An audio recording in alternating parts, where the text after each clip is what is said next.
नमस्कार, मैं हूं संजय शर्मा। आप देख रहे हैं 4 PM न्यूज नेटवर्क। भारत दुनिया का सबसे बड़ा लोकतांत्रिक देश है। लोकतंत्र जिसकी आत्मा में बहता है। दुहाई दी जाती है पूरी दुनिया में कि भारत एक ऐसा देश है जहां गंगा जमुनी तहजीब की धारा हर जगह बसती है, हर जगह बहती है, मेरे आपके दिलों में।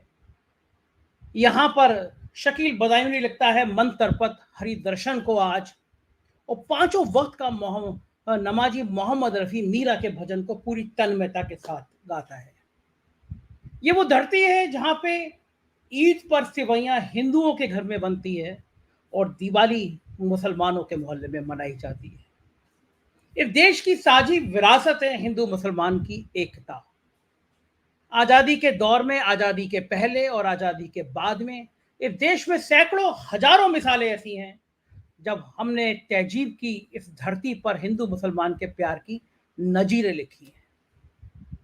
पूरी दुनिया कहती है कि भारत में कुछ भी हो जाए, लेकिन हिंदू मुसलमान के बीच जो जोड़ है, तो फेविकोल के जोड़ से भी ज्यादा मजबूत जोड़ है, उसको कोई हिला नहीं सकता। मेरे ख्याल से दुनिया, हिंदुस्तान का हर पांचवा या छठा व्यक्ति मुसलमान है। और मुसलमान हिंदुओं के संग खुश है, हिंदू मुसलमान के साथ खुश है। एक साझी परंपरा, साझा चूल्हा इस देश ने चलाया है, इस देश ने बनाया है। पर कुछ लोगों को ये साझा चूल्हा अच्छा नहीं लगता। उनको अच्छा नहीं लगता कि ये हिंदू मुसलमान के बीच प्यार का रिश्ता बना रहे। तो बीच बीच में जहरीले भाषण सामने आते हैं, नफरत भरे भाषण सामने आते हैं, लोगों को उनके कपड़ों से पहचान के भाषण सामने आते हैं, लोगों के खान पान के भाषण सामने आते हैं। तब बड़ा सवाल ये उठता है कि क्या इस देश की विरासत को खतरा है? चुनाव चल रहे हैं, पूरी दुनिया लेंस लगा के, दूरबीन लगा के भारत को देख रही है कि भारत में चुनाव कैसे हो रहा है, लोकतंत्र कैसे बन रहा है, कैसे मजबूत हो रहा है। पूरी दुनिया देख रही है कि भारत के प्रधानमंत्री अगले 5 सालों के लिए क्या विजन लेकर आते हैं, विपक्ष की क्या रणनीति होती है, कौन से मुद्दे हैं जो 140 करोड़ की आबादी को फलने फूलने का मौका देंगे, इस देश को मजबूत बनाएंगे। पूरी दुनिया के IT expert, business expert Bharat में निगाह लगाए हुए हैं। नौजवानों को लगता है कि ये भावो भारत है जिसमें अगले 5 साल में एक नौजवानों की नई गाथा लिखी जाएगी। लेकिन चुनाव अटक गया है कि नवरात्रे में उसने मछली खा ली, कुछ लोग मटन खा रहे हैं, और फिर कल आगे बढ़ के बात मुसलमानों तक पहुंची, मुसलमानों को लेकर झूठे बयानों तक पहुंची।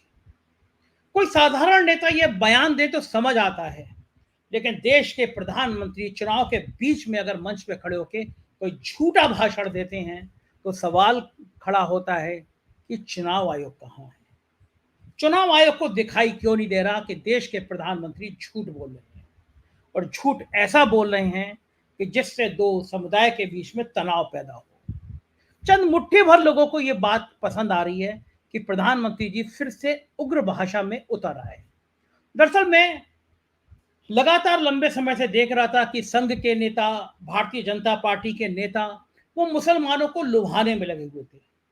उनके सेमिनार हो रहे थे, उनके आयोजन किए जा रहे थे। ये मैसेज दिया जा रहा था कि मुसलमान तो मोदी जी के फैन हैं और मोदी जी मुसलमानों के फैन हैं। मोदी जी भी कह रहे थे, बहनों मैंने 3 तलाक का मसला लाके मुसलमानों का मुद्दा हल कर दिया। बहुत बहुत मुसलमानों के हितों की बात हो रही थी, पसमानदा समाज को साथ लाने की बात हो रही थी। रणनीति सिर्फ इतनी थी कि मुसलमान एक मुश्त होकर कहीं वोट ना कर दें, मुसलमान कहीं भारतीय जनता पार्टी की इस मानसिकता के खिलाफ वोट ना कर दें। तो जाहिर है एक बड़ा मुद्दा था, जाहिर है एक बड़ा आंदोलन था, जाहिर है एक बड़ी विचारधारा थी। प्रधानमंत्री को लग रहा था कि जब ये मैसेज देंगे कि वो मुसलमानों के हितैषी हैं, तो मुसलमान या तो कम वोट करेगा, एक मुश्त वोट नहीं करेगा, या फिर थोड़ा उनके पक्ष में भी वोट कर देगा। तरह तरह के कैंपेन किए जा रहे थे। मैं चैनल पे देख रहा था, चैनल पे भरमार थी। लेकिन फिर अचानक क्या हुआ? दरअसल पहले चरण के मतदान ने सारे होश उड़ा दिए। पहले चरण का जो मतदान हुआ, 4-5% कम हुआ, उसने बता दिया कि देश में अब बाजी डगमगा गई है। उसने बता दिया कि अब देश का जनमानस उदासीन हो गया है। ये 5-6% कौन थे? तब पता चला कि इसमें बड़ी संख्या नौजवानों की थी। 2014 में, 2019 में उन्माद लाए हुए थे, मोदी मोदी के नारे गुजारे थे। उन लोगों को पता भी नहीं था कि देश में चुनाव शुरू होगा, क्योंकि वो इस व्यवस्था से, इस नाटक से, इस झूठ से त्रस्त हो चुके थे। तब एक ही चारा बचा था शायद प्रधानमंत्री जी के पास कि अपने प्रिय मुद्दे पर लौटें और मुसलमानों के बारे में झूठ फैलाएं। मैं दावा कर सकता हूं कि पूर्व प्रधानमंत्री मनमोहन सिंह ने ये कभी नहीं कहा था कि पहला हक मुसलमानों का होता है। उस भाषण के हिस्से से काट के निकाला गया, जिस तरह राहुल गांधी के भाषण से काट के निकाला गया, इधर से सोना आलू डालो, उधर से सोना निकलेगा, ये बयान नहीं था, ये मोदी को लेकर बयान था। लेकिन भारतीय जनता पार्टी की व्हाट्सएप फैक्ट्री ने इसको राहुल गांधी का बयान बना दिया। उसी तरह प्रधानमंत्री सार्वजनिक मंच से मनमोहन सिंह के बयान को तोड़ मरोड़ करके पेश कर रहे थे कि आपका सारा पैसा, आपका मंगलसूत्र तक लेके मुसलमानों को दे दिया जाएगा। इससे घृणित, इससे शर्मनाक, इससे खराब बयान प्रधानमंत्री का नहीं हो सकता। इस देश के लिए इससे शर्मनाक बात नहीं हो सकती कि देश का प्रधानमंत्री इतनी निम्न स्तर की भाषा करे, एक समुदाय को, एक मजहब के लोगों को, एक व्यक्तियों को इस तरह इंगित करे। लेकिन ये सब कुछ इस देश में हो रहा है। तो सवाल यह है कि क्या बिना चुनाव, पूरा चुनाव क्या बिना मटन, बिना चिकन, बिना मछली और बिना मुसलमान के पूरा नहीं हो सकता? प्रधानमंत्री जी अपने भाषण से अगर मटन, चिकन और फिश और मुसलमान निकाल देंगे तो क्या उनकी बात पूरी नहीं होगी? और ये बताता है कि 10 साल में आपकी कौन सी विकास की बातें थी। पहले चरण के मतदान के बाद जो गोदी मीडिया नारा लगा रहा था आपकी बार 400 पार, वो गोदी मीडिया का नारा भी गायब हो गया। प्रधानमंत्री भी समझ गए कि 400 तो छोड़िए, अब 250 तक की बात सामने आने लगी है। तो क्या जरूरी है कि चुनाव को हार में देखकर, चुनाव पास में देखकर इतना नफरत का वातावरण तैयार किया जाए? क्या लाशों पे महल बनाना जरूरी है? क्या लाशों के महल पे नेताओं को नींद आएगी? क्या देश को बांट कर नींद आएगी?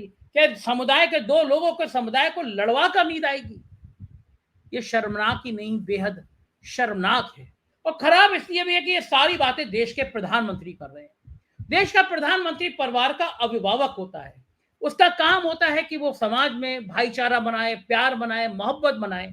लेकिन जब प्रदेश का प्रधानमंत्री ही नफरत की भाषा बोलने लगे तो आम नेताओं से क्या आप उम्मीद कर सकते हैं? और चुनाव आयोग, इतना नकारा और इतना नपुंसक चुनाव आयोग मैंने अपनी जिंदगी में नहीं देखा। जिस देश में टी.एन. शेषन जैसा चुनाव आयुक्त हुआ करता था, जिसकी मिसाल आज तक दी जाती है, उसी देश में इतिहास लिखा जाएगा, उसी देश में एक इतना नाकारा चुनाव आयोग है तो प्रधानमंत्री के इन भाषणों पर उनको नोटिस देने की हिम्मत नहीं करता। लेकिन क्या लगता है आपको, प्रधानमंत्री का यह उन्मादी भाषण, प्रधानमंत्री का यह झूठा भाषण, प्रधानमंत्री का यह दो समुदाय के बीच लड़ाने वाला भाषण क्या लोगों के बीच अपनी जगह बना पाएगा? या लोगों को लगेगा कि ये जहर अभी से बांट रहे हैं तो अगले 5 साल बाद भी इसी जहर का कारोबार करेंगे? और क्या फिर दूसरे चरण में इसका नुकसान और बड़ा होगा? या फिर ये मजबूरी बन गई है, प्रधानमंत्री को लग रहा है अब तो भैंस गई पानी में, कोई चारा नहीं बचा, कोई सूरत नहीं बची। आम जनमानस समझ गया है कि 10 सालों में उसके सामने सिर्फ और सिर्फ झूठे वादे किए गए, सिर्फ और सिर्फ खोखले वादे किए गए, इनका हकीकत से कोई लेना देना नहीं है। गरीब और गरीब होता चला गया, अमीर और अमीर होता चला गया। ये एक नए किस्म का हिंदुस्तान बनता चला गया जहां पे नफरत के कारोबार को बढ़ावा मिल रहा है। तो बड़ा सवाल ये कि क्या आप भी इस नफरत के कारोबार में शामिल होंगे? क्या आप भी अपने और अपने परिवार के और अपनी आने वाली पीढ़ियों को इस नफरती भरे माहौल में देखना पसंद करेंगे? या आप कहेंगे कि चुनाव में हिंदू मुसलमान नहीं, विकास की बात होना चाहिए? आपका जवाब इस देश की 140 करोड़ लोगों की तकदीर तय करने वाला है। इसलिए बहुत सोच समझकर मतदान करें, नफरत को नहीं, विकास को प्राथमिकता दें। साफ साफ कह दें, हिंदू मुसलमान के झगड़े से आपके और आपके परिवार की रोजी रोटी नहीं चलेगी, देश का भला नहीं होगा। बात सिर्फ मुद्दों की जाए। इसी विषय पर आज बातचीत करेंगे। मेरे साथ बहुत खास मेहमान जुड़ रहे हैं, मैं आपका परिचय कराता हूं सबसे। मेरे साथ अरुण कुमार शर्मा जी जुड़ रहे हैं, राजनीतिक विश्लेषक हैं, बहुत अच्छा बोलते हैं, बहुत अच्छा समझते हैं। मेरे साथ अजय शुक्ला जी हैं, एक ऐसे बहादुर पत्रकार इस दौर में जिस समय पत्रकारों की रीढ़ की हड्डी खत्म हो गई थी, उनकी अपनी पहचान खत्म हो गई थी, अजय शुक्ल जैसे पत्रकारों ने कम से कम पत्रकारिता की अलग जगाई। कई बड़े अखबारों के संपादक रह चुके, कई बड़े इलेक्ट्रॉनिक मीडिया ग्रुप के समूह संपादक रह चुके, वो मेरे साथ हैं। मेरा सौभाग्य है कि आज वो मेरे साथ हैं। राशि जहीर जी एक बहुत शानदार पत्रकार जो पश्चिमी उत्तर प्रदेश से आते हैं, बहुत अच्छा बोलते हैं, कुछ अच्छे शेरों और शायरी के साथ भी अपनी बात रखते हैं, वो मेरे साथ हैं। और कांग्रेस के बहुत अच्छे प्रवक्ता, अच्छी सोच वाले प्रवक्ता वीरेंद्र वशिष्ठ मेरे साथ हैं। हम बातचीत की शुरुआत करें उससे पहले एक छोटा सा वीडियो देखते हैं, माननीय प्रधानमंत्री जी का यशस्वी भाषण देखते हैं। चुनावों को लेकर सियासी दिग्गज लगातार चुनावी रैलियां कर रहे हैं। इस बीच प्रधानमंत्री मोदी ने राजस्थान में एक चुनावी जनसभा को संबोधित करते हुए कुछ ऐसा कह दिया जो पूरे देश में चर्चा का विषय बन गया, जिसका वीडियो सोशल मीडिया पर जमकर वायरल है और सियासी हंगामा मच गया है। दरअसल जनसभा को संबोधित करते हुए प्रधानमंत्री मोदी ने फिर से हिंदू मुसलमान करना शुरू कर दिया और कांग्रेस के न्याय पत्र को लेकर निशाना साधा।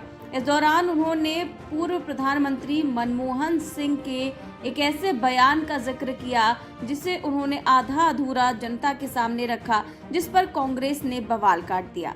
प्रधानमंत्री मोदी ने कहा कि ये लोग कहते हैं कि देश के संसाधनों पर पहला हक मुसलमानों का है। इसका मतलब साफ है कि ये लोग देश की संपत्ति को एकत्र करके उसको बांटेंगे जिनके सबसे ज्यादा बच्चे हैं। पीएम मोदी ने कहा कि ये लोग देश की संपत्ति एकत्र करके घुसपैठियों को बांटना चाहते हैं।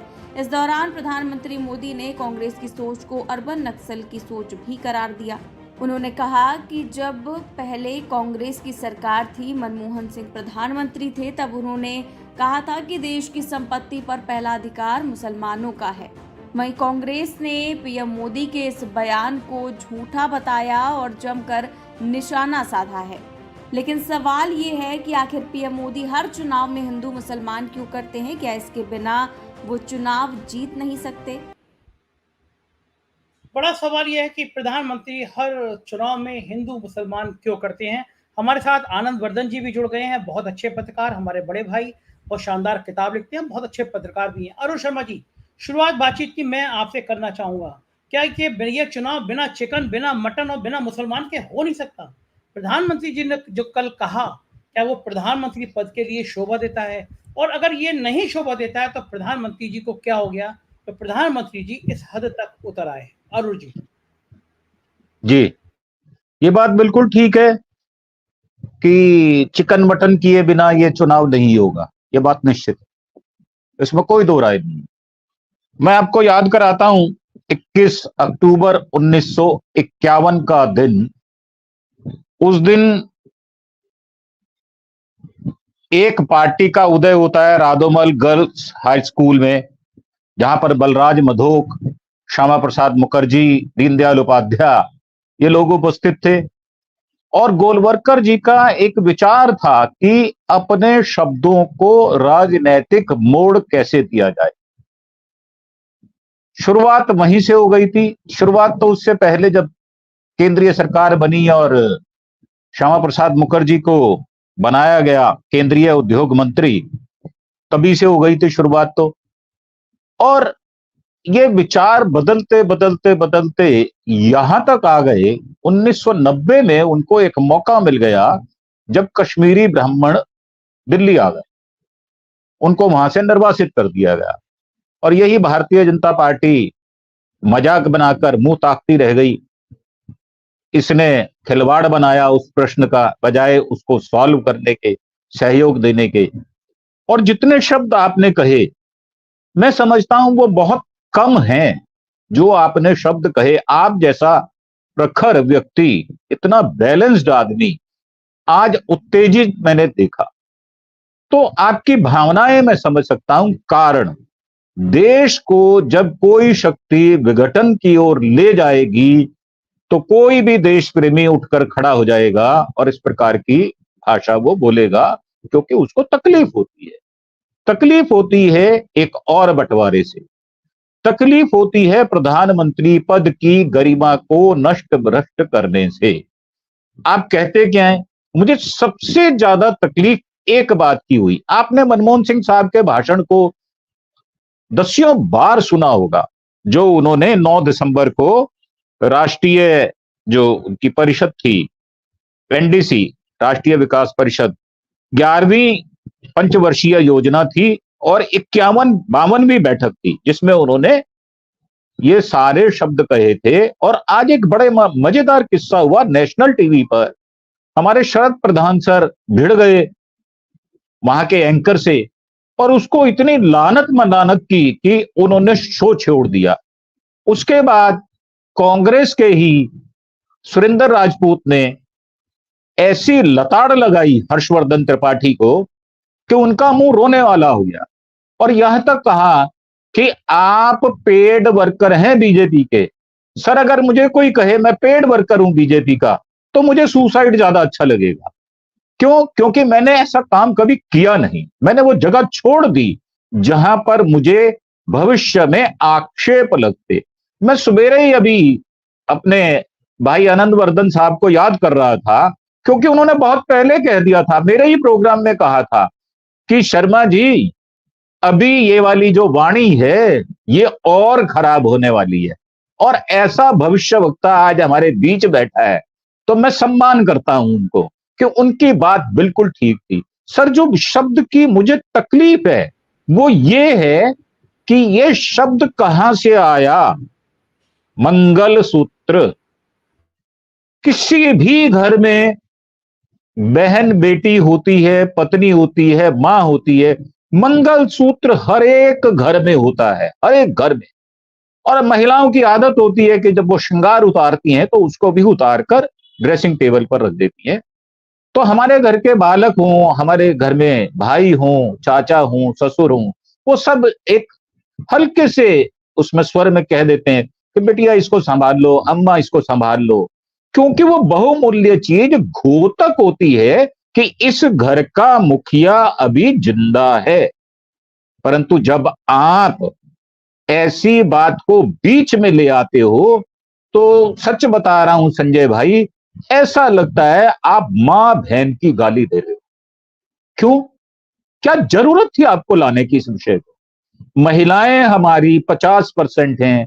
आप एक ध्येय लेके आते हैं, एक आप नियम लेकर आते हैं जिसको 2029 में लागू करना है। एक सेंसिटिव इशू है, एक नाजुक मोड़ है, वहां से क्यों गुजरना? किस लिए? क्या आप चुनाव हार जाओ तो हार जाओ, क्या जरूरत है उस सब्जेक्ट को लाने की? अरुण जी, संक्षेप में मुझे पहले राउंड में ही बताइए कि जरूरत क्या थी? क्या डर है? पहले चरण का मतदान डर है सर, डर है, सरासर डर है। पहले राउंड में जो चुनाव हुए हैं उसमें जो एक तरफा चुनाव हो गया है, 102 सीट का चुनाव था, उसके अंदर आपको पता है कि तमिलनाडु का चुनाव हुआ। तमिलनाडु में एक पैर का अंगूठा रखने की जगह प्रधानमंत्री की पार्टी को नहीं मिली, लिहाजा दूसरे दौर का चुनाव होना है। वहां पर केरल में चुनाव होगा, कर्नाटका में चुनाव होगा, राजस्थान में चुनाव होगा, और वहीं फिर से होगा कि एक पैर का अंगूठा रखने की जब आपको जगह नहीं मिलेगी, तिलमिलाहट ज्यादा होगी। आपको पता है कि एक बार एक ट्रेंड सेट हो जाता है तो वही ट्रेंड आगे चलता है। ये भी चुनाव शुक्रवार को था, अगला चुनाव भी शुक्रवार है। मुसलमान भाई अब की बार जो मुझे सूचनाएं मिल रही हैं वो सुबेरे ही अपना वोट डाल आएंगे। तो ये हार का डर है, सत्ता छिन जाने का डर है। अरुण जी, दोबारा आऊंगा। पहले मैं अपने दर्शकों को वो बयान सुनवाऊं जो शर्मनाक बयान कल प्रधानमंत्री जी ने दिया था। पहले जब उनकी सरकार थी उन्होंने कहा था कि देश की संपत्ति पर पहला अधिकार मुसलमानों का है। इसका मतलब ये संपत्ति इकट्ठी करके किसको बांटेंगे? जिनके ज्यादा बच्चे हैं उनको बांटेंगे। घुसपैठियों को बांटेंगे। क्या आपकी मेहनत की कमाई का पैसा घुसपैठियों को दिया जाएगा? आपको मंजूर है? ये कांग्रेस का मैनिफेस्टो कह रहा है कि वो माताओं बहनों का सोने का हिसाब करेंगे, उसकी जड़ती करेंगे, जानकारी लेंगे और फिर उस संपत्ति को बांट देंगे। और उनको बांटेंगे जिनको मनमोहन सिंह जी की सरकार ने कहा था कि संपत्ति पर पहला अधिकार मुसलमानों का है। भाइयों बहनों, ये अर्बन नक्सल की सोच, मेरी माताओं बहनों, ये आपका मंगलसूत्र भी बचने नहीं देंगे, यहां तक जाएंगे, मैं कहने आया हूं। ये वो बयान था, बहुत शर्मनाक बयान था जो मैंने आपको सुनवाया। बात मंगलसूत्र तक पहुंची। मैं कभी भी निजी जिंदगी में दखल नहीं देता, लेकिन ट्विटर पे ट्रेंड हो रहा है कि मंगलसूत्र की बात वो इंसान कर रहा है जिसने अपने पत्नी के मंगलसूत्र का मान नहीं रखा। मैं ऐसी किसी बात का समर्थन नहीं करता कि निजी हमले करने भी नहीं चाहिए, लेकिन बात जब मंगलसूत्र तक पहुंची है तो आप किसी को रोक नहीं सकते। आनंद वर्धन जी, मेरे को एक मित्र ने एक सुबह एक रिपोर्ट भेजी है, मैं पूरी चूंकि पढ़ नहीं पाया, लेकिन उस रिपोर्ट का लब्बो लुआब ये था कि हिंदू जातियों में सबसे ज़्यादा अगर बच्चे किसी के हो रहे हैं तो पिछले कुछ सालों में वो दलित समुदाय के बच्चे हो रहे हैं। तो कारण ये बहुत गरीब हैं, जो मुसलमान लोगों की ट्रेनिंग होती थी, बच्चे ज़्यादा होंगे तो कई सारे हाथों को काम मिलेगा, वो मैसेज अब दलित समुदाय में है। हो सकता है ये रिपोर्ट सही हो गलत हो, मैं स्टडी करूँगा, लेकिन मैंने जब सोचा तो मैंने ये बात महसूस की कि हिंदुओं की जो जाति हैं उसमें जो दलित जातियाँ हैं उनमें जनसंख्या ज़्यादा बढ़ रही है। खुद प्रधानमंत्री जी भी कई भाई बहन हैं, लालू यादव जी का परिवार भी कई भाई बहन, हमारे मामा मौसी कई सारे हुआ करते थे। पहले 8-8 9-9 बच्चे हिंदुओं के होते ही होते थे और सभी बिरादरी में होते थे। एक टाइम ऐसा आया जब 2 बच्चों का ट्रेंड चला। लेकिन आनंद जी, प्रधानमंत्री जी इस हद तक गिर जाएंगे, इसके पीछे कारण क्या? क्या पहले चरण के मतदान का डर है या कोई और वजह है? मैं 2-3 चीजें बता दूं भाई। मैं डिस्क्लेमर ये है कि मैं 6 भाई बहन हूं, तो इसमें कहीं कोई ये बहुत साधारण सी चीज थी सभी के भाई बहन का। ये इससे कोई किसी की को वो एक कलर में रंगने का वो ठीक नहीं है। 2-3 चीजें मैं पहले इस पे बता दूं, जो ये कह रहे हैं कि इतने बच्चे थे इतने। अगर हिम्मत है तो 1 चाइल्ड पॉलिसी कर दो ना, इस देश को जरूरत है 1 चाइल्ड पॉलिसी की, कर दो ना। और फिर देखो हिंदू कितना वोट करता है तुम्हें। बोलो कि एक बच्चा होना चाहिए, कानून बना दो इस देश में। ये तो कानून बनाएंगे नहीं। मैं जरा मंगलसूत्र की बात भी आपको करूं। देखिए ऐसा है Sanjay ji, mangalsutra is a symbol, जो उन्होंने कहा था। मैं दर्शकों की जानकारी के लिए और वैसे भी बता दूं, मंगलसूत्र हमारे नॉर्थ इंडिया में, हमारे यूपी बिहार में मंगलसूत्र नाम की चीज नहीं होती थी। ये साउथ इंडिया का बहुत पवित्र वो है। सीरियल से और पिक्चरों से होते होते जब हम लोग की शादी हुई थी तो मंगलसूत्र नाम की कोई चीज नहीं थी। लेकिन सीरियल और उससे अब हर घर में, ऐसा कोई घर नहीं जैसा अरुण जी कह रहे हैं कि जहां पे मैंने मंगलसूत्र शायद अपनी पत्नी को शादी के 30-35 साल बाद उसने खरीदा होगा। मैंने क्या दिया, उसने खरीदा होगा। तो मैं ये बात इसलिए कह रहा हूं कि मंगलसूत्र इज अ सिंबल। समझने की कोशिश ये है कि ये क्यों झल्लाए हुए हैं। देखिए ये सारे जो हैं ये सिम्टम्स हैं। झल्लाना, पागल होना, दिमागी रूप से हमको आपको लग रहा है कि मालूम नहीं क्या बोल रहे हैं, लेकिन जो मूल कारण है हम लोगों को इस बीमारी की जड़ पे पहुंचना है। मूल कारण 2 मुझे दिखते हैं। पहला जो ज्यादा जरूरी कारण है जहां से झल्लाए हैं, ये जब 19 तारीख को गए हैं आरएसएस से कि भाई वहां से कोई एक हमें एक ऐसा भी जो जिससे मैं ग्रसित हूं, कुछ ना कुछ मिल जाएगा। वहां पे डॉक्टर ने दवा देने से क्या मना कर दिया, डॉक्टर ने मिलने से भी मना कर दिया कि तू डॉक्टर भी नहीं आया। डॉक्टर के जो छोटे मोटे जो अपने गडकरी जी जो हैं, जो पुराने स्पेशलिस्ट है, वो भी नहीं आए। तो ये डॉक्टर ने ही मिलने से मना कर दिया। तो एक तो उसकी खिसियाहट है। दूसरी जो ज्यादा बड़ी खिसियाहट है वो समझ लीजिए क्या है। ज्यादा बड़ी खिसियाहट ये है कि राहुल गांधी ने जब ये कहा कि भाई हम रीडिस्ट्रीब्यूशन ऑफ वेल्थ करेंगे, जो वो लोग जिन लोगों ने, और स्पष्ट ये समझना चाहिए, बिल्कुल साफ इशारा है कि अडानी ने जो संपत्ति गलत ढंग से बेईमानी से पब्लिक सेक्टर्स को खरीदा है उसका नेशनलाइजेशन होगा। और अगर नेशनलाइजेशन होगा तो मोदी जी इस पे बौखलाए हुए हैं। उनको किसी के मंगलसूत्र की चिंता है। 40-40 जवानों की शहादत कराते हैं, 700 से ज्यादा किसानों की शहादत कराते हैं। इनको किसी के मंगलसूत्र की पड़ी है? इनको केवल अडानी के मंगलसूत्र की पड़ी है कि अडानी का जो मंगलसूत्र के रूप में उसने जो पब्लिक सेक्टर को मिली भगत के साथ बेचा है, वो न केवल वापस किया जाएगा, बल्कि मैनिफेस्टो में बार बार कहा जा रहा है कि इन सबकी जांच होगी। सरकारी संपत्ति बेचने की जांच होगी। और अगर वो जांच हो जाती है, ईश्वर करे वो हो जाए, तो कौन किसने किसके साथ क्या किया था वो कोई रहस्य नहीं है। इलेक्टोरल बॉन्ड की तरह वो बिल्कुल खुली किताब है कि किसने किसके साथ मिलकर बेईमानी की, किसने किसको क्या बेचा। लेकिन मैं एक इजाफा आपको कर दूं आपकी, उत्तर प्रदेश में फर्स्ट फेज के इलेक्शन था जिसमें 8 में से 7 जगह पे 41 से 51% मुस्लिम थे। तब ये रिकॉर्ड बहुत नहीं चला था, उस रिकॉर्ड को कम रखा गया था। कल ये रिकॉर्ड बांसवाड़ा में चल गया, लेकिन आज जब ये वापस पहुंचे हैं उत्तर प्रदेश तो रिकॉर्ड बिल्कुल चेंज हो गया है। और ऐसा कहा जा रहा है कि सऊदी से फोन आया है कि खबरदार अगर ये किया, क्योंकि 2 ही जगह के फोन माने जाते हैं, या तो नागपुर से फोन आए या सऊदी से फोन आए। सऊदी के फोन का असर हो गया है। आप चाहिएगा तो अभी मैं खत्म होने से पहले वो आपको क्लिप भेज दे रहा हूं। सुर बदल गया है, मुसलमान भाई हो गए, मुसलमान महिलाएं बहनें हो गई, और उन बहनों और भाइयों के लिए इतना किया कि बस आंसू निकलने की देर थी, बाकी सब हो गया था आज। तो मुझे लगता है कि जैसे अवार्ड मिलते हैं ना कि ये अवार्ड वो अवार्ड, इलेक्शन के समय द बेस्ट एक्टिंग का अवार्ड भी अगर कहीं वो इंस्टीट्यूट हुआ तो 1 से 100 नंबर तक मेरे ख्याल में और कोई एक्टर नहीं रहेगा। एक्टर एक ही रहेगा हिंदुस्तान का, जिसका हम और आप सब नाम जानते हैं। लेकिन जैसा आपने कहा कि ये इस देश के लिए दुख की बात नहीं है, ये गुस्से वाली बात है। और मैं संजय जी आपकी एक बात से नहीं अग्री करता हूं। आप जब सार्वजनिक जीवन में आ जाते हैं तो आपका कोई व्यक्तिगत जीवन नहीं होता है। आपकी एक एक बात को अगर आप सार्वजनिक जीवन में हैं तो आपके एक एक रिश्ते को हम लेंस के नीचे डाल के देखेंगे। नारायण दत्त तिवारी के क्यों रिश्ते वो हुए सार्वजनिक जीवन में, वो भी थे, थू हुई कि नहीं हुई। जो नारायण दत्त तिवारी, क्योंकि उनको अपने लंगोट पे वो नहीं, कसा लंगोट नहीं पहनते थे। तो अगर किसी ने इस तरह के काम किए, ये मैं बिल्कुल इसको नहीं मानता हूं कि सार्वजनिक जीवन में आके आप मेरे चीफ मिनिस्टर प्राइम मिनिस्टर बने और फिर मैं आपके व्यक्तिगत जीवन के बारे में झांक तक करूं। बिल्कुल झांक तक करूंगा, बिल्कुल जानूंगा कि आपने क्या किया, आपने अपने लड़के के साथ क्या किया, आपने अपनी लड़की के साथ क्या किया, मां के साथ क्या किया।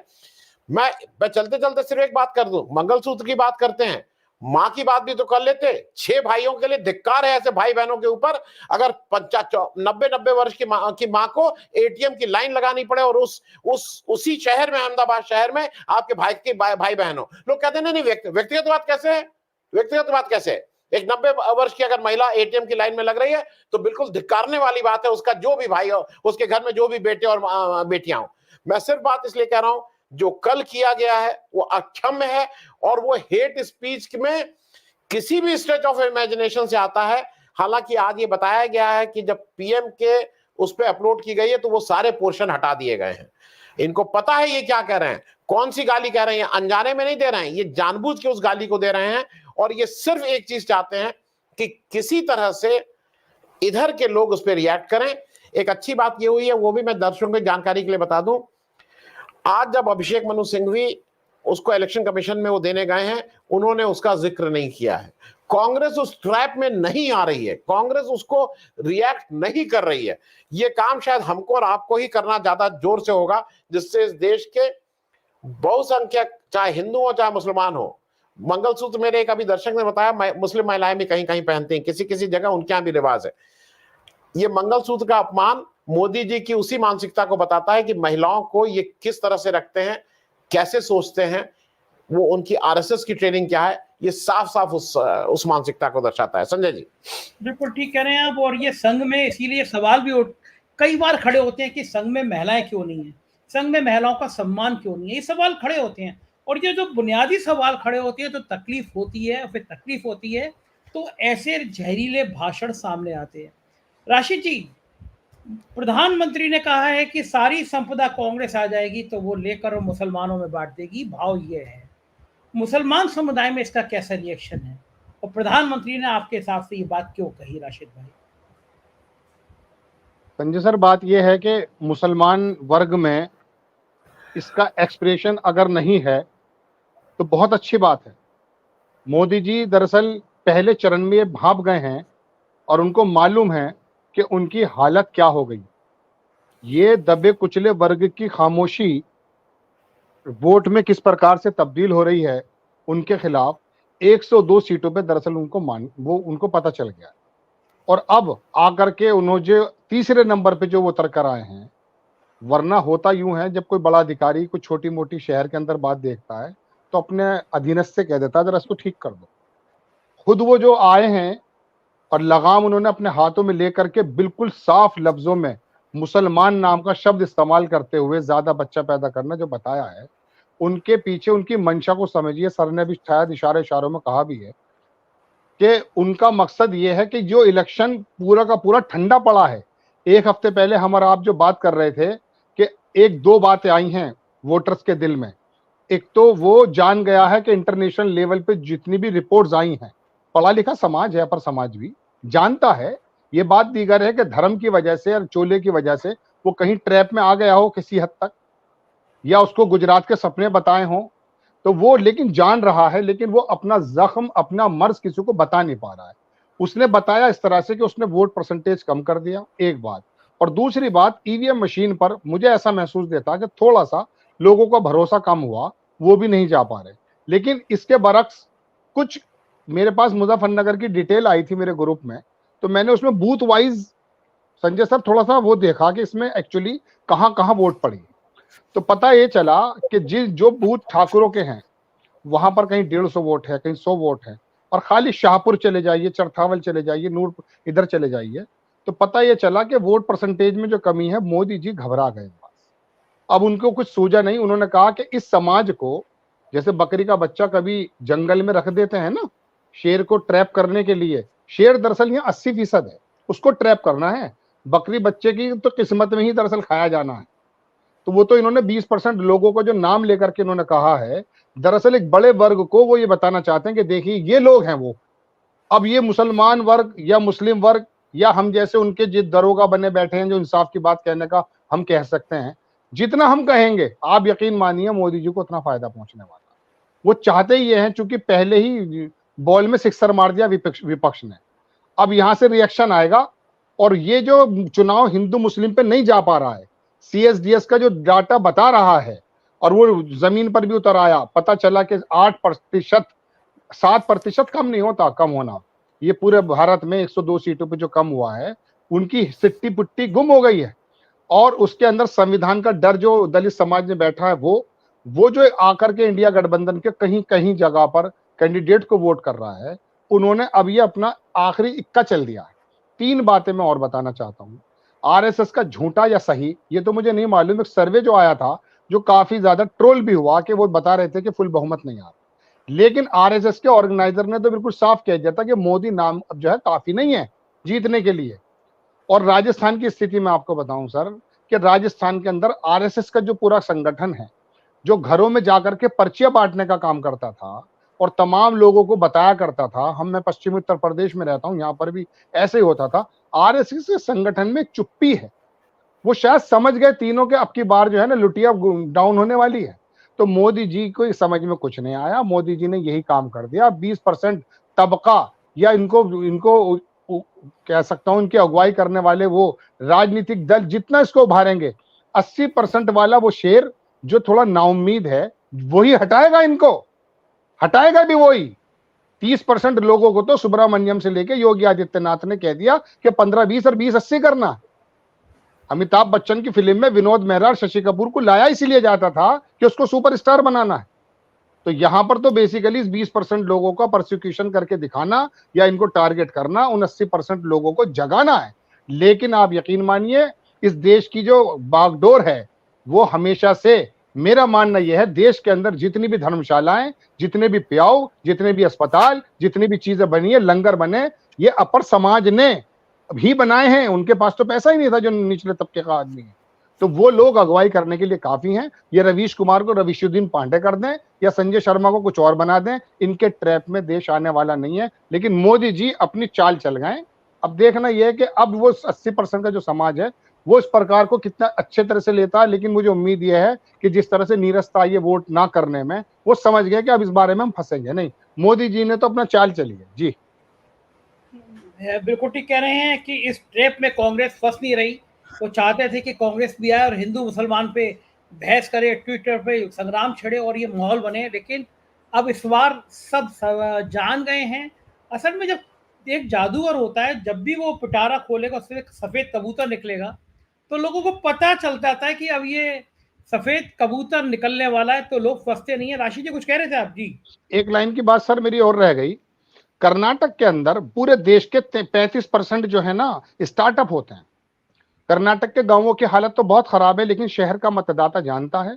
और मोदी जी ने कर्नाटक के अंदर, शहर के अंदर एक एक जगह पर, एक एक उस पर जो है कई बार जाकर के काम किया।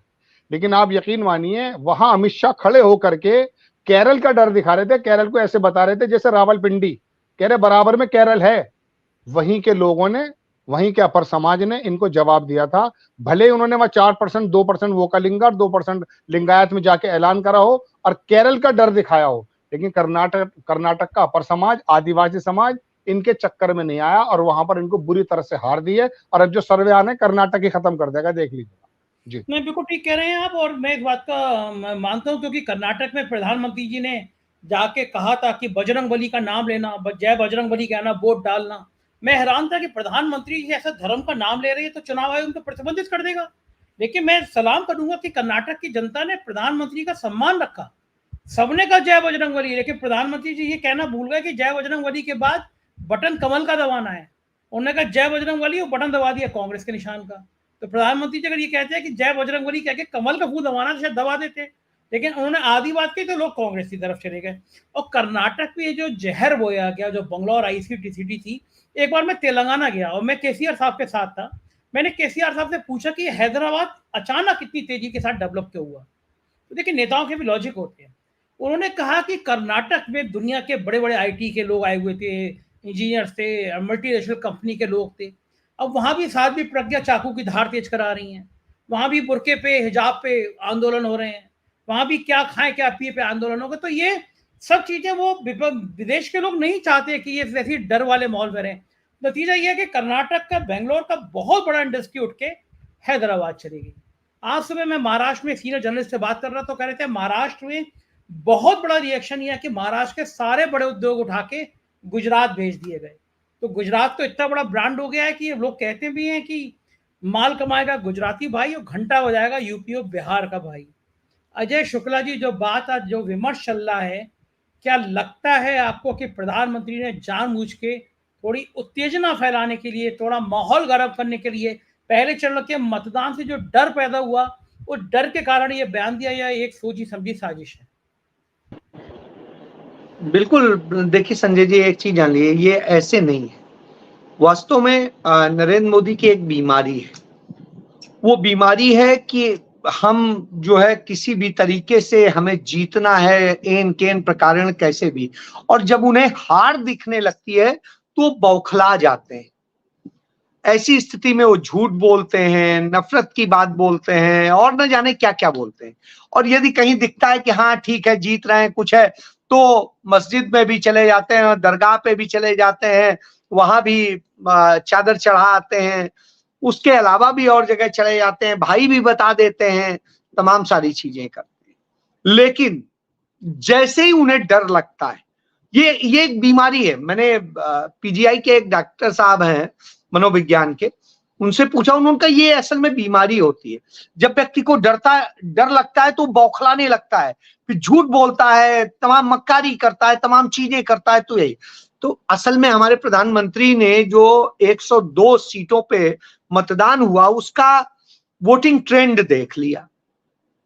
अभी 89 सीटों पे होने वाला है बस। तो साहब, वो घबराहट और उसमें भी जो दिख रहा है वो बड़ा खतरनाक दिख रहा है। वो घबराहट, वो डर इस तरीके से हुआ कि नरेंद्र मोदी ने उस डर के कारण कुछ भी उल जलूल और वो उटपटांग का बोलने लगता है, तो वही बोलना शुरू कर दिया। वास्तव में ये उस बीमारी के लक्षण, और ये गंभीर बीमारी है, ये आज से नहीं है। हमने बड़े समय से देखा है, जब जब इस तरह की सिचुएशन पैदा होती है, नरेंद्र मोदी इसी तरीके से करते हैं। तो ये सिचुएशन आज हम देख रहे हैं क्योंकि उन्हें डर दिखाई दे रहा। इस कारण से उन्होंने झूठ बोला, इस कारण से उन्होंने वो सारी चीजें करी जो चीजों को लेकर के सवाल खड़े होते थे कि आखिर क्या ये ऐसा है या नहीं है।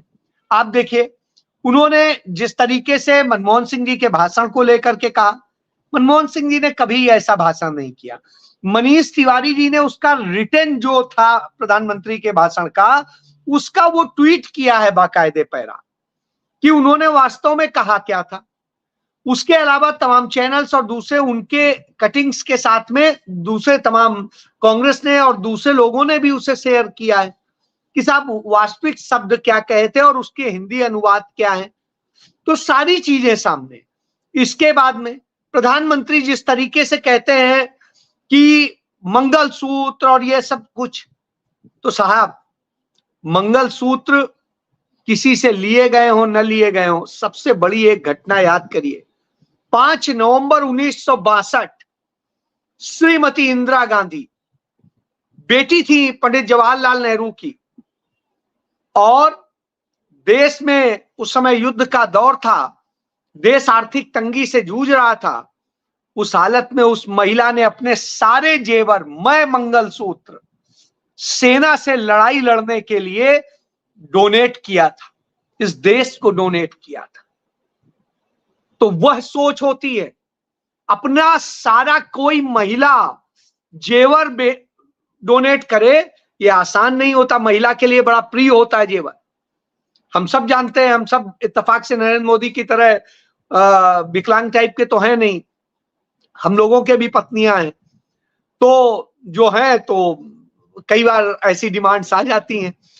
तो इसलिए बता रहा हूं कि इस तरह की स्थितियों में हम ये लगातार देखते हैं। फिर हमने देखा कि कब बाध्य होना पड़ा, मजबूरन हमारे देश की महिलाओं को अपने मंगलसूत्र और सब कुछ बेचने पड़े।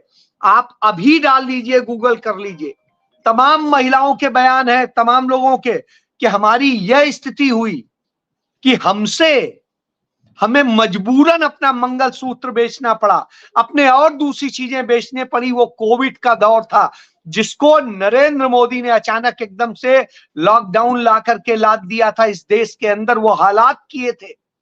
आप छोड़िए, आज मैं संजय जी पर्सनल बताता हूं एक घटना। मैं हरियाणा भवन में रुका हुआ था, उन दिनों कोविड के कारण पूरा लॉकडाउन था, तो कहीं पे कुछ खाने पीने को मिलता नहीं था, कुछ नहीं था। मेरे को जो कंपनी ने फ्लैट दिया हुआ था लाजपत नगर में, वहां पर भी कोई व्यवस्था नहीं थी। तो मैंने फिर कहा कि हरियाणा भवन में, चूंकि वहां मैनेजर दोस्त है, तो उन्होंने कहा कि यहीं आप रुक जाओ, हम लोगों का जो खाना बनता है उसी आप भी खाना, आराम से रहना। मुझे एक लड़की का फोन आता है, MBA किए हुए लड़की थी, वो मुझे रेफरेंस देती है कि मुझे इनके जरिए ये कॉल है, और ये वो कहती है कि सर मैं ये बोल रही हूं और सिचुएशन ये है, मेरे पति की नौकरी चली गई है, मेरी ये स्थिति है, मैं खुद 3 महीने की मेरी बच्ची है, और हालत ये है कि मैं भी कंपनी से निकाल दी जाऊंगी यदि मैं ये टारगेट कंप्लीट नहीं करूंगी। मैंने कहा कोई बात नहीं, देखो मुझे कराना नहीं है, ये एक काम करता हूं, तुम्हें मैं मदद के लिए 2000 रुपए दे देता हूं। वो कहती है सर 2000 रुपए की बात नहीं है, 2000 रुपए से मेरा हल नहीं बनेगा, क्योंकि उससे मेरी नौकरी चली जाएगी, इसलिए आप मेरा टारगेट अचीव कराने में थोड़ी सी मदद कर दीजिए। और फिर उसने जो शब्द कहे वो आज भी मैं सोच के सिहर उठता हूं। उस लड़की ने कहा आप जहां बुलाएंगे मुझे, मैं आ जाऊंगी। आज सोचिए, यह दशा नरेंद्र मोदी ने की थी। और मैं नाम लेके बताता हूं, आगरा के बिल्डर हैं पुष्पांजलि बिल्डर्स के, मैंने उनसे रिक्वेस्ट करी कि इस लड़की को इस कंडीशन में यदि सोचना पड़ रहा है तो प्लीज इसकी मदद करिए, कुछ अपने कर्मचारियों का करवा दीजिए। उन्होंने, सच में उनको धन्यवाद करता हूं कि उन्होंने उस दौर में करवाया। लेकिन मैं ये बताता हूं कि आप सोचिए कितनी विवश रही होगी वो लड़की कि उसने इसके लिए इतनी बात कही। यह दशा नरेंद्र मोदी ने की थी। यहां साहब जेवर की बात किसी महिला के लिए क्या होता है। तो मैंने वो हालात देखे हैं संजय जी, बड़े करीब से देखे, इसलिए मैं उस दर्द को समझ सकता हूं, महसूस कर सकता हूं। आज भी मुझे जब उस लड़की का वो याद आता है तो आप सोचता हूं क्या उसने कभी जिंदगी में सोचा होगा। यह दशा नरेंद्र मोदी ने की है। इस देश में बेटी बचाओ बेटी पढ़ाओ का नारा दिया, बलात्कारियों को संरक्षण नरेंद्र मोदी ने दिया। इस देश के लोगों को, गरीबों किसानों की बात की और किसानों को बर्बाद नरेंद्र मोदी ने किया। गरीबों को भिखारी नरेंद्र मोदी ने बना दिया, नहीं तो वो कामगार थे, भिखारी नहीं थे, काम करके चाहते थे हमें पैसा मिले। लेकिन साहब आप इस हालत में कर दिया, काम नहीं देंगे, तुम भिखारी बन के खड़े हो जाओ, 5 किलो अनाज ले लो। उन्होंने सम्मान से जीने का हक छीना और न जाने क्या क्या है। तो जो हालात उन्होंने पैदा किए, मुझे आज एक और घटना का जिक्र करूंगा। मेरा एक रिपोर्टर था, स्ट्रिंगर था, 8,000 रुपए महीने आते थे, वो कम से कम उसमें भी कर लेता था। स्थिति यह है, मैंने कोविड के दौर में मैंने कहा वहां की खबर नहीं आ रही, वो रिपोर्टर कहाँ है, एडिटर से पूछा। एडिटर ने मुझे कहा कि सर वो 2-3 दिन से आया नहीं, कुछ बीमार बता रहा था। मैंने देखो यार कोई मदद की जरूरत हो तो करवा दे। पता करवाया तो साहब वो मनरेगा की मजदूरी कर रहा था कि घर किसी तरह चले, क्योंकि कंपनी ने 2 महीने से सैलरी नहीं दी थी। तो यह स्थिति मैंने देखी है। तो सर जब इस तरह की दशा में नरेंद्र मोदी ने ढकेल दिया हो देश को, वो बात करते हैं इसकी। अरे क्या बात करेंगे, झूठ बोलते हैं कोरा, ये थोड़ा भी सच बोलते तो लगता कि हाँ ठीक है। तो उस बीमारी का शिकार व्यक्ति इसी तरह की हरकत करता है, उल जलूल करता है, नफरत फैलाता है, हिंसा करता है। वो रोजी रोजगार की बात नहीं करेगा, वो बात नहीं करेगा इस देश की लड़कियों की सुरक्षा की, वह बात नहीं करेगा इस देश के अन्य लोगों की, इस देश के छोटे व्यापारियों की, वो बात नहीं करेगा एमएसएमई सेक्टर की, वो बात नहीं करेगा इस देश के उन बेरोजगार युवाओं की। साहब उसको इनसे मतलब नहीं है, उसे मतलब सिर्फ अपने से है कि मैं जीऊं, मैं अय्याशी करूं, मैं महंगी महंगी गाड़ियों में घूमूं, महंगे प्लेन में घूमूं और मैं ही मालिक बन के रहूं, बाकी अदानी अंबानी की नौकरी हमें मंजूर है। तो वो व्यक्ति है जिसने 22 पूंजीपतियों को इस देश के 70 करोड़ लोगों की संपत्तियां सौंप दी हैं।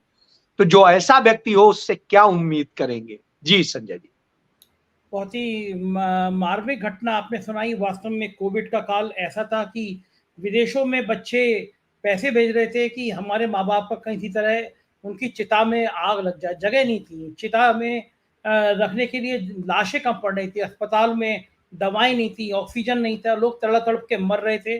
और यहाँ झूठ फैलाया जा रहा था कि कोरोना में मौत नहीं हुई। पार्लियामेंट में भी इस तरह की बातें हुई कि ऑक्सीजन से मौत नहीं हुई। लेकिन वो एक शेर है, वो मुझे तो कम आता है, राशि जी को ज़्यादा आता है।